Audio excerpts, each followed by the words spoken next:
Hi, Zach. First, I just wanted to personally thank you for all the work that you're doing for suicide prevention.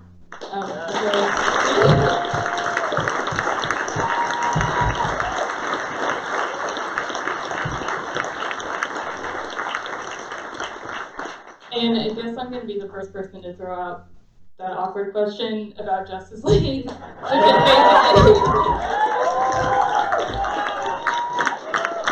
Sure, what about it? So, David Ayer. Was it fun to make?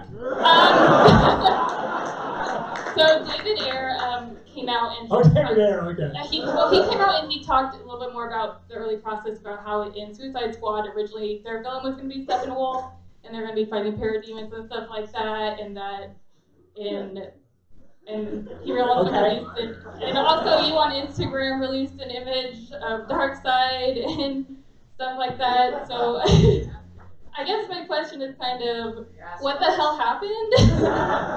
That's a good question. And what was going to happen?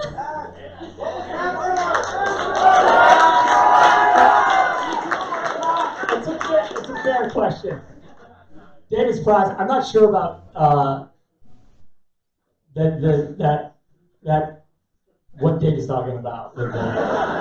I mean, look, Steppenwolf's in this movie, which was anyway. I mean, you saw him in this movie, so how? Oh, Granny Goodness. Oh, it could have been Granny Goodness. That might have been cool. I don't remember him talking about that, but that could have been cool.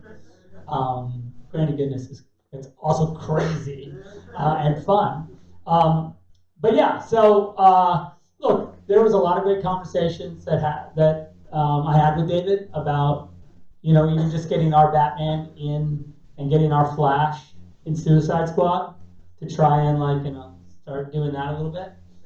But we were also not incredibly. We didn't want to go too crazy with it. At the same time, we were trying to be and the idea was that the different directors would kind of have their take, and we try and just support each other, so that it could mesh up, but at the same time not force anyone into a decision maybe they didn't want to make. Right? That makes as best you can. It's hard sometimes because you're look, I need Steppenwolf because he's the bad guy, one of the bad guys in this movie. So anyway, so those are the conversations that we had, and I thought that everyone was doing a really pretty good job as we went forward, and Patty was awesome because she had to take my photo, and put it in her movie, and we had to work out how that happened because we had a placeholder photo for a long time that Steve Berkman, who is a teacher at this school and who shot both photos, took. Because even before we had a script for Wonder Woman, we didn't know, we weren't sure when that movie was going to happen and how it was going to happen. And so we had to, just based on our story, we had taken a picture of Wonder Woman in an ancient war with, a team of soldiers, very similar to the one that ended up in her movie. Now, there was an actual story built around the one that she has in her movie, and so that was I thought that was that was the best case scenario, right? So, what about it? You mean how she used it or how it evolved? The music. The Wonder Woman theme was written specifically for this movie. Right. Because when we wrote the theme for Wonder Woman in this movie, there wasn't a Wonder Woman movie yet.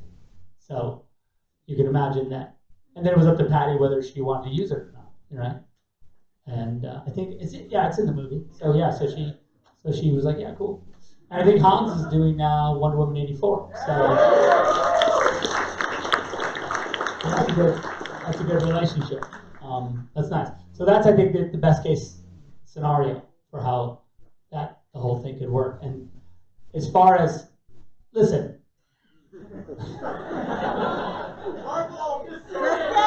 No. What I was going to say is that, look, when this movie came out, understand that we had written, Chris Terry and I had finished the script for Justice League before this movie came out, right? So that script was done. Movie came out, and some people didn't like the movie. A vocal minority. and so I was asked by the studio to like say, hey, you can't, there's a lot of stuff we don't want you to do from that script. So we did a rewrite, right, of the script. So the original Justice League that Chris and I wrote, we didn't even shoot. I mean, there's a lot of it that we shot, but the actual idea, the hard idea, the scary idea, we never filmed because the studio was like, that's crazy.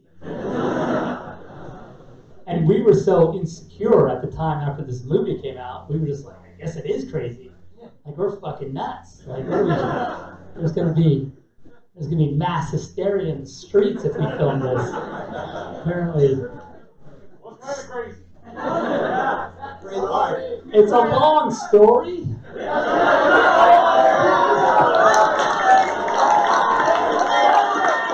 Suffice it to say, I'll give another 100. suffice it to say that, like, so look, the truth is that, you know, the Knightmare sequence in this movie, right, was always my idea that all of that would be eventually explained, of course. I mean, is that a surprise? You know, that we would end up in the distant future where Darkseid has taken over Earth and where Superman has succumbed to the anti-life and where he and now with his ragtag band, and there was a few members of the Justice League that had survived to that world and that they were fighting to try and you know, so Batman's with the broken half a cyborg because, you know, it's only half of him because of whatever happened. They were working on equation to jump Flashback to tell Bruce, you know, obviously, you guys are surprised because you know this is what you. I've read it. So now that you know this, don't tell me.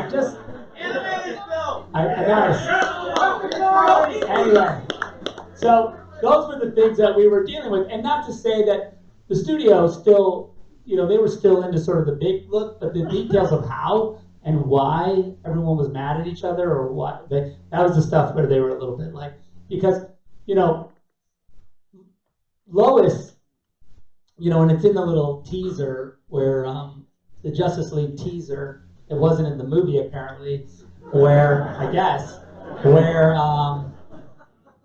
Wonder Woman says, it's this line where Bruce says, I was right here, and Barry Allen came to me, and he said, Lois Lane is the key, right? And then she goes, he is the Superman.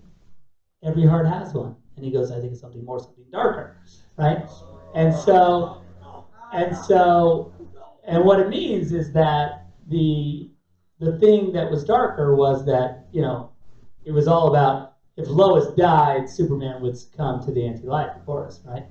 And if Superman knew that somehow it was Bruce's responsibility to protect Lois, he would have been mad at him in this movie, right? Like, so that's why he says, she is my world, and he took her from me. So that's that was sort of and then of course, he has to jump back.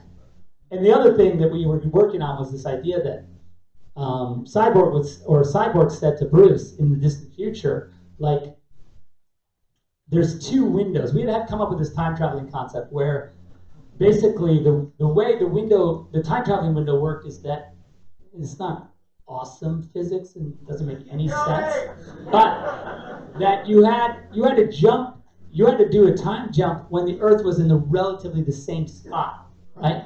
Because if you did a time jump and the Earth wasn't like in the same position in space, you would jump into space and just be like dead. And so, That's awesome. okay, so there's always like, so they had two windows, right, to do the jump. And Cyborg says, like, what, which of these two windows do you think we should use? And Bruce was like, well, what window would you have put me through if you didn't ask? And he's like, this one. And then he's like, use the other one. Because that one you already did, and it was the wrong one. Barry Allen was in my freaking Batcave yelling at me about, like, nonsense. So you need to put him through that other one, because that's the one that will, because he had to jump right before Darkseid boom tubes into the Batcave to murder Lois, so you have to.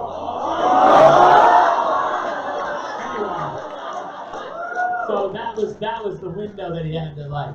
Anyway. Alright, so I'm just going to say that right there easily worth another 100. It's in the future. There you go. One more question, you guys. One more question.